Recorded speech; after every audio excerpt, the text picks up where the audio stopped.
Everyone in MotoGP is talking about a video that dropped this week. Valentino Rossi filmed last September at a Hall of Fame dinner in Misano, sitting with 6 world champions, delivered a verdict on Marco Bezzecchi in one word: impossible. It landed this week, 3 days after Bezzecchi led every lap of the Thailand Grand Prix, while Marquez was wheeled back to the garage. Rossi's sentence is 6 months old. The debate it started is happening right now. And understanding what Rossi actually said, and why it is more complicated than one race result can answer, starts with what happened at that dinner table in Misano. The footage was filmed at the Hall of Fame dinner last September and released this week. The dinner brought together Rossi, Jorge Lorenzo, Casey Stoner, Danny Pedrosa, Giacomo Agostini, Kevin Schwantz, and Freddie Spencer. 23 premier-class titles at one table. The kind of room where nobody exaggerates, because everyone there has already proved everything that needed proving. Lorenzo asked which VR46 Academy rider currently looks strongest. Rossi did not hesitate. At the moment, the most in-form guy is Bezzecchi. He is the one that trains the hardest. Also at the ranch, he is very fast. He's very focused. He wants to win. Now, he's very hungry. Pedrosa admitted being surprised by how well Bezzecchi had adapted after switching from Ducati to Aprilia, a move most in the paddock viewed as a step down in machinery. He surprised me with the Aprilia, Pedrosa said. I didn't think he, moving down from Ducati, made a step backwards. Rossi acknowledged it. It's more difficult, but he is in form.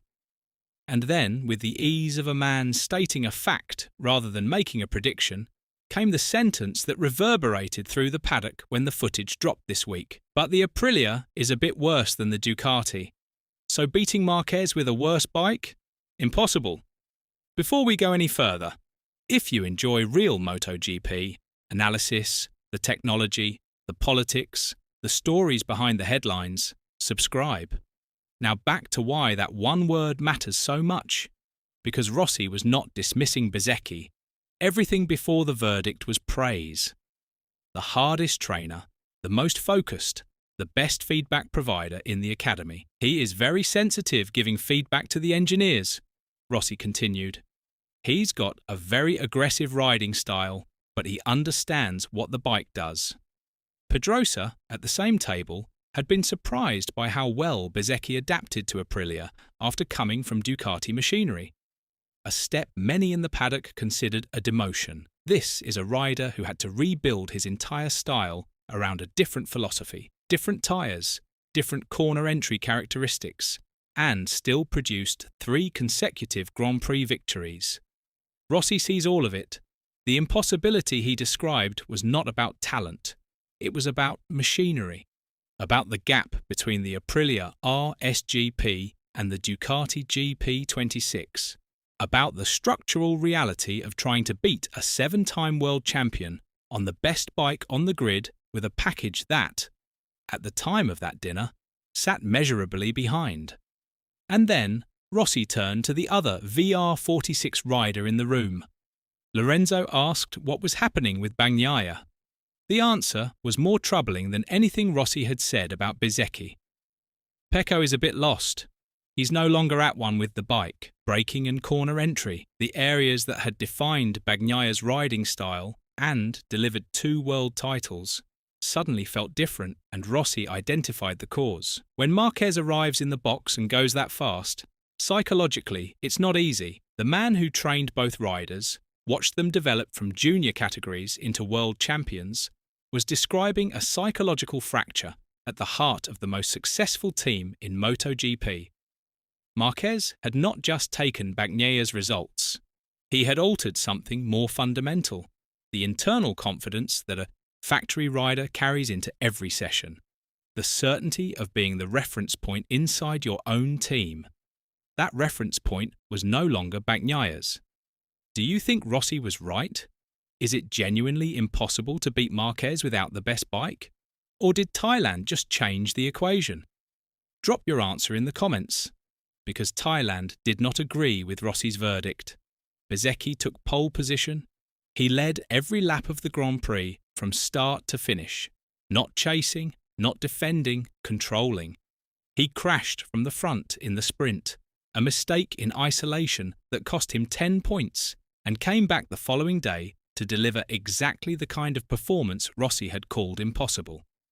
Marquez retired with a rim failure after striking a curb at turn 4 on lap 22. Aprilia finished first, third, fourth and fifth, all 4 of their machines inside the top 5.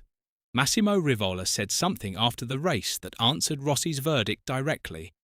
Aprilia did something special, and Bagnaia himself, still in the Ducati garage for one final season, confirmed what the timing sheets already showed. Ducati were no longer the fastest team. The man still wearing their colours, making the case that the gap Rossi described at Misano no longer tells the whole story. After one race weekend, the surface conclusion seems clear. Rossi was proven wrong before the season had properly started, but the real argument Rossi was making was not about one race at one circuit against an injured Marquez with a Ducati still early in its development cycle. It was about the full weight of 22 rounds. About what happens when Marquez is completely fit, when Ducati brings updates to circuits where their package is stronger, and when the championship pressure of a full season replaces the clean slate of round 1. Bezzecchi proved he can lead from the front and manage every aspect of a race weekend at the highest level. Thailand did not answer whether he can do it consistently enough, for long enough, to beat a Marquez who has not yet reached his ceiling in 2026. Rossi described a structural problem, a gap in machinery that one brilliant performance cannot permanently close. Bezzecchi gave one answer. The next 21 rounds will give the rest. Was Thailand the moment Bezzecchi proved Rossi wrong? Or was it a one-race anomaly that a fully fit Marquez on a developed GP26 will correct before the season is half over? Does Rossi's assessment of Bagnaia's psychological state under Marquez tell us something about 2026 that goes beyond the championship standings? And can Bagnaia find himself again in his final year at Ducati? And if Rossi is right that the bike gap makes it impossible, what does that mean for the 2027 era when Aprilia lines up with Bagnaia and Bezzecchi on 850 cubic centimetre machines and the gap Rossi described no longer exists? If you enjoyed this breakdown, subscribe. There is a lot more of this coming.